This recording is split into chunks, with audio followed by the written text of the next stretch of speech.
Hey guys, it's 2IS Adventures, and I'm here to show you guys, here to give you guys an update on my car and how it's doing. This is Lucia, aka my IS250. I'm gonna just go over, give you a brief update on how everything's been going with the car and where it currently stands and what my future plans may be for this car. But yeah.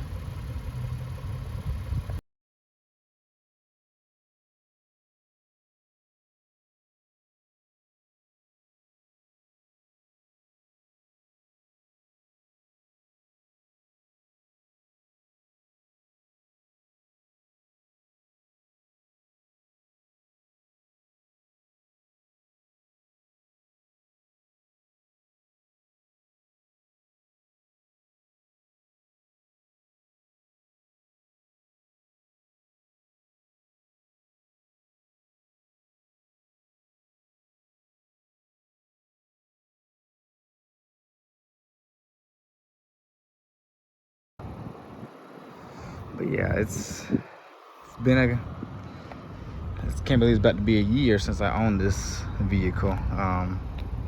You know, she's still holding up great. But I'll go inside and talk to y'all about something that's been happening and going on with this car, and actually show you guys the problem that I'm having with this. So still got the same steering wheel, horn. But yeah, as you notice, you see there's a check engine light and a check VSC light. Yeah, so I just got this car, well, at the end of March I got this car back from having the fuel pressure sensor done, which was a little costly job. It was $1,300 roughly. And you know, and 3 days after I got it back from the shop, these two lights came on and the check VSC message just came on, and yeah, so that didn't really make me feel any better. I feel like they did know that they did something to the car, because my car had none of this going on when I brought it in. But apparently there's some type of it is a very small, at least what my code reader says, is a very small leak, evap leak. And it could either be my gas cap, which I already replaced, so that's not the case. And the next thing is the fuel vapor hose, which I'll show you guys in a minute. Yeah.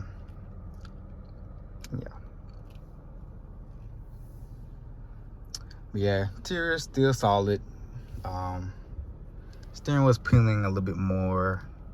I'm probably gonna get this rewrapped, get like I guess a different steering wheel pattern or something like that. I may just end up getting a whole new steering wheel, just depends. Or just make it a cover, just to cover it up. But yeah, so everything still functions the same. You know, have tracks.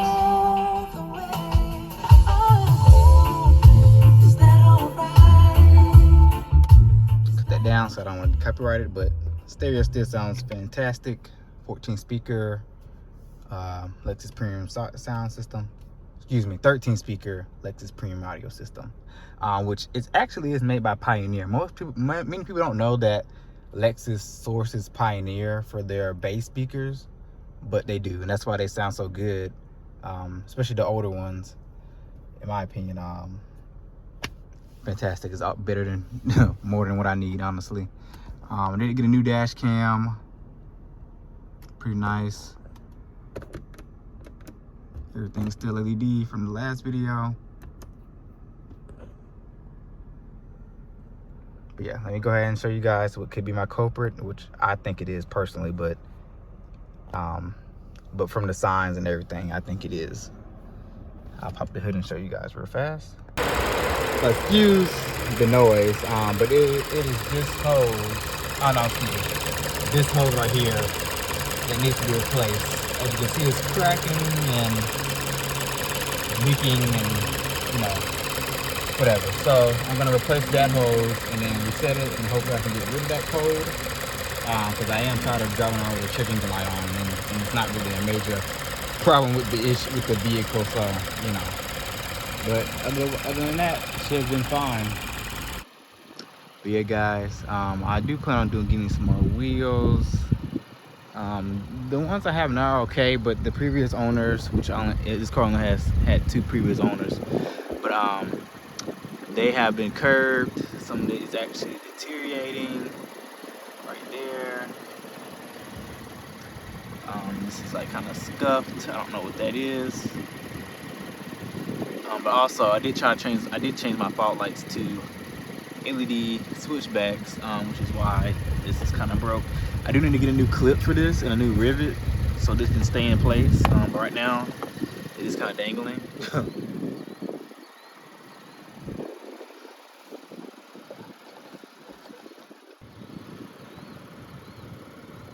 But she just did get it washed a couple days ago, but the pollen has came back and just decided to mess it up all again. Luckily though, the pollen's not as bad as it usually is going into May, so you know, not terrible, but it is still noticeable. Get up close.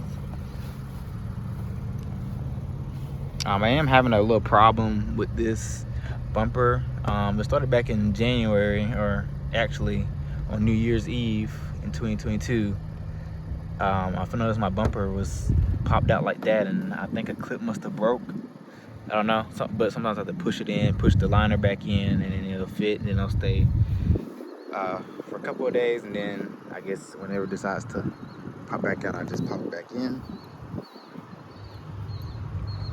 I'm gonna add a couple of new stickers, added this sticker to it, and I added that. This was already, I put that on that car when I first got it.